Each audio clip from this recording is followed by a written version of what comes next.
Station is activating the Houston Area Emergency Alert System. The National Weather Service in Lake City has issued a severe thunderstorm warning. Northwestern Dallas County, northeastern Fort Bend County, northeastern Brazoria County, James County, Liberty County, and eastern Harris County. Till 2 o'clock p.m.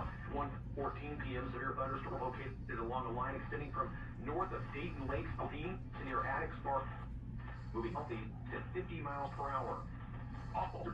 Storms include 60-mile wind gusts and quarter-size hail. Again, a severe storm warning for northwestern Dallas County, northern Fort Bend County, northeastern Brazoria County, Chambers County, Lee County, and eastern Harris County until 2 o'clock p.m. This concludes the activation of the Houston Area Emergency Alert System.